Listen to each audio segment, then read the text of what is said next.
Well, hello there! Thank you so much for watching. I really do appreciate you taking time out of your day to watch this video and participate in my research. A little bit of a heads up, the video quality is not the best. I know I've had some technical difficulties, but I do hope that the content in the video is worth your time. Now, most of you watching this have met me or been around me a whole lot, but just in case, a little bit about me before we begin. My name is Hannah Knight. I'm currently working on a master's degree in social work from Baylor University in Waco, Texas, while also interning here at Project Horizon. The presentation will take approximately 20 minutes, give or take a few, and at the conclusion there will be a link to the post-test which can be completed electronically. Feel free to do whatever you need to do to be as comfortable as possible during this presentation and hopefully absorb as much information as possible. Now, in case you are a very visual learner, this is going to be a lot of me talking. So to help you out, between each section will be a screen with the main information from that part of the video. You can read the information and pause the video if you need more time. The main topic for today's training is increasing your knowledge base on LGBTQ clients and their presence in intimate partner violence so that we can provide the best services possible to these clients. In this training, we will look at additional barriers to services, additional abuse tactics, and some important statistics around LGBTQ clients experiencing intimate partner abuse. So for starters, why is it important for staff at domestic violence agencies to be knowledgeable about LGBTQ clients? Many people may say that they don't see very many of these clients, and though that might be true, statistically, these individuals are experiencing partner abuse at the same or higher rates than heterosexual or cisgender individuals. It seems like common sense for us to know that any type of person can be abused by any type of person. However, the systems that we have in place around various agencies do not always provide services that reflect this fact.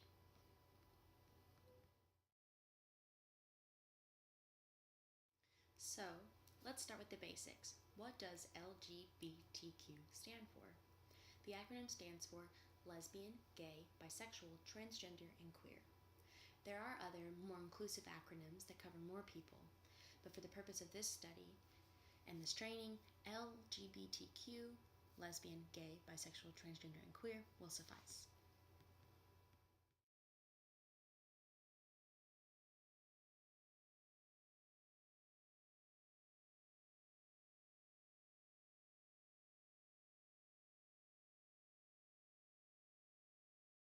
So, our first main topic is barriers to seeking services. We already know that many barriers exist when a person is trying to get help for domestic violence or sexual assault. Sometimes it's financial, having pets at home, having children, fear of further harm, and many, many other barriers that stand in the way of a person seeking help. Now, all of these barriers exist for any type of person. In this specific video, we are going to look at additional barriers that LGBTQ individuals may experience on top of these that we already listed. Today, we're going to focus on 3 of those barriers. The first barrier I want to identify is one that we're currently trying to address actually. Staff members at service agencies have a limited understanding of intimate partner abuse when it comes to LGBTQ clients. This lack of knowledge is partially due to the fact that research on this topic is pretty limited compared to research on the more commonly thought of scenarios of female victims with male perpetrators. However, we know that this is a problem. So the first barrier that we have identified is a lack of understanding or a lack of knowledge for service agency staff. The second barrier I want to identify is a two-way stigma barrier. Now, what does that even mean? This means that there are beliefs coming from both the possible service seeker and the possible service provider that could lead to the assumption that services will not be worth seeking. So, stigma is another large barrier to seeking services for this population. And the third barrier that I want to identify is systematic inequities. So first we need to know what an inequity is. The word inequity means a lack of justice or fairness. Individuals who identify as LGBTQ have had to fight for their rights to be acknowledged, unlike heterosexual individuals. This is evidenced when looking at different pieces of our system, such as law enforcement, the court system, or even shelter opportunities. There is a systematic inequity. I'm putting a list up on the screen of the additional barriers to seeking services experienced by LGBTQ clients in case you would like to look at them before you proceed to the next part of the video.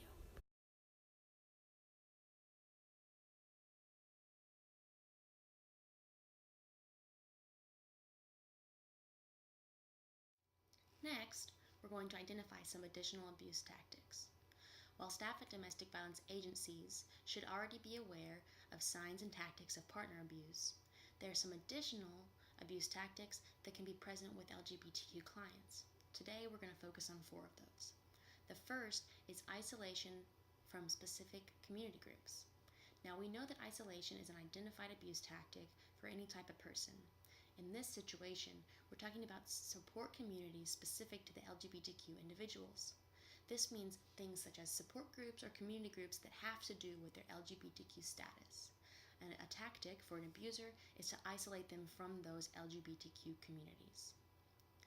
The next that we're going to talk about is closeting.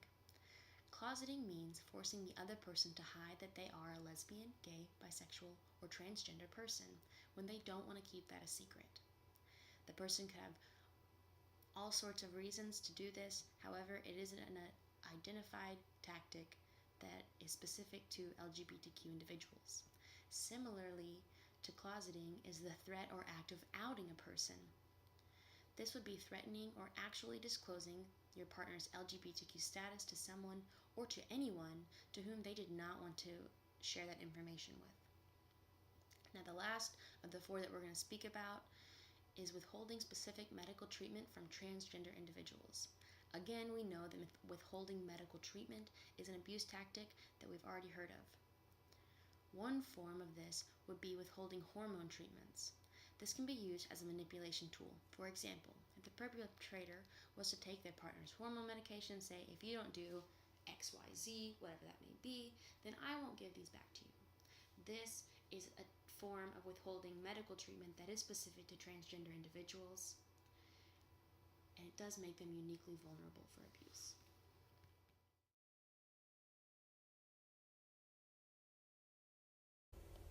On the screen now is a list of the additional abuse tactics that we just went over in case you wanted to look at them before you move on.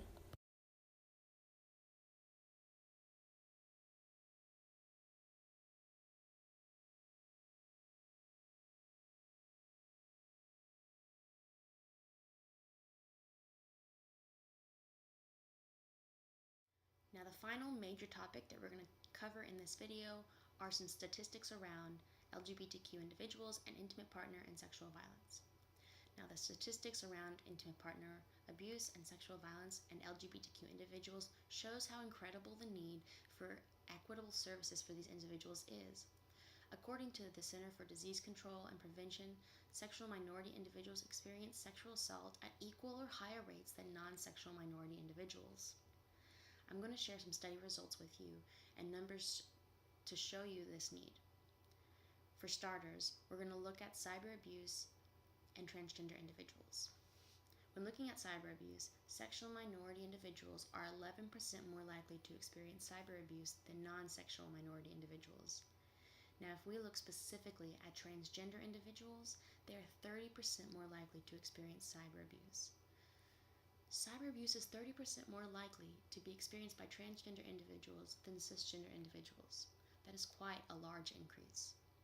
While continuing to focus on transgender individuals, the National Transgender Discrimination Survey said that approximately 19% of transgender individuals reported that they experienced domestic violence by a family member due to their transgender status. Domestic violence was a strong predictor of many negative outcomes. Those who reported having experienced domestic violence at the hands of a family member due to their transgender status reported 4 times the rate of homelessness, 4 times the rate of sex work, twice as high of a rate of HIV, and twice as high of a rate of suicide attempts compared to individuals who did not report domestic violence. That means 19% of people had higher chances of homelessness, HIV, sex work, or suicide attempts. So not only were these individuals survivors of domestic violence, but they also had higher chances of going through some very significant negative life events. Another helpful place to find statistics on intimate partner violence and sexual violence among sexual minority individuals is the National Intimate Partner Violence and Sexual Violence Survey. The 2010 version of this survey is the most recently published one. The following numbers are all from this piece of research. First, let's look at statistics for women.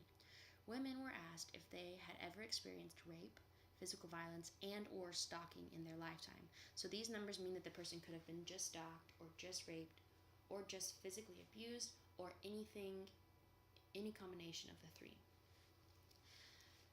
For heterosexual women, 35% said yes. 44% of lesbian women said yes, and this number gets me. 61% of bisexual women said yes. That is 61%.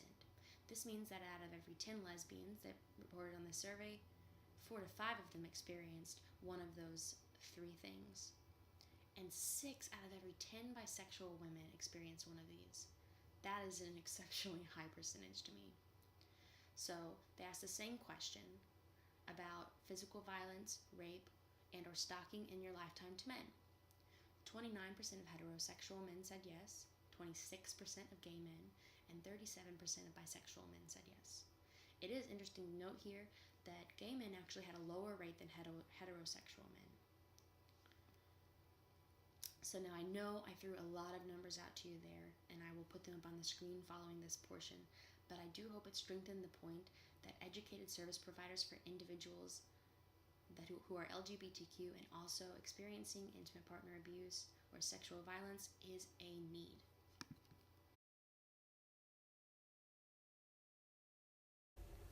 I wanted to go ahead and put this up on the screen before we have our little overview slide. This is the chart that was put in the National Intimate Partner and Sexual Violence Survey with the results from 2010.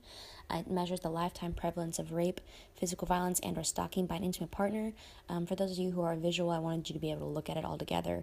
And this study was done by the Center for Disease Control and the National Center for Injury and Prevention and Control. It was their Division of Violence Prevention, so if you wanted to look at all of that together.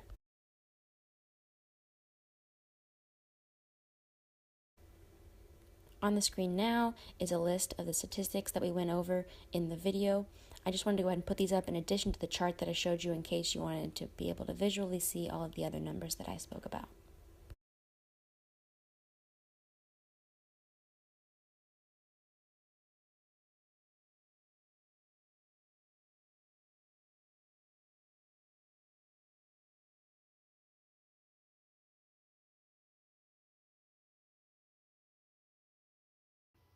Okay, now that was a lot of information in a very short amount of time, so let's have a little review session.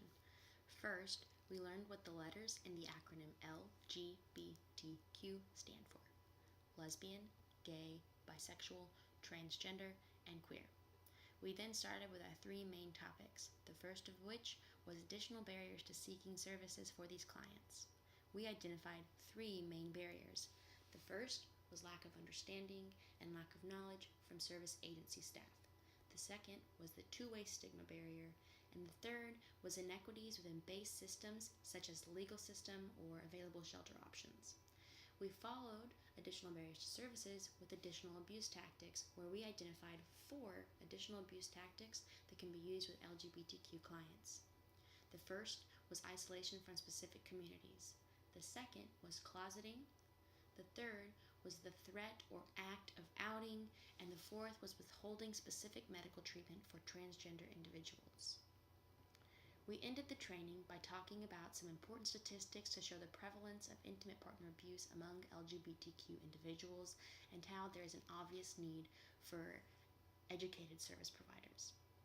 These facts included information from a variety of studies, 2 of which were the National Intimate Partner and Sexual Violence Survey and the National Transgender Discrimination Survey. Some alarming numbers from these studies was that 61% of bisexual women reported being raped, stalked, or experiencing physical violence in their lifetime. And we also heard that transgender individuals were 30% more likely to experience partner abuse than cisgender individuals. Those are some numbers to think of. I just wanted to thank you again for taking time out of your day to watch this video and participate in my research. After this portion of the video ends, there will be a screen listing all of the sources that I used in preparation for this video. The screen will stay up for a little while in case you want to know where any of this information came from. After that screen, a link to the post-test will be on the screen. The post-test looks just like the pre-test that you submitted prior to watching the video. However, it can be completed electronically. The link will also be underneath the video screen. If for some reason the link is not working, just type the information into the search bar and it will take you to the electronic survey. For your participation in this study to count in my research, it is really crucial that you follow through with the post-test. Again, thank you so much for your help in this process, and I hope you got something out of it too. Here is the list of resources that I used in pre-research to determine if this was a need, in my research paper that I wrote about this topic, and in creating the training that y'all just watched. I wanted to give you these in case you want to continue research on your own, or if you just wanted to know where I got my information from. So that will be up on the screen for a little bit longer, and then it will be a final slide for the post-test.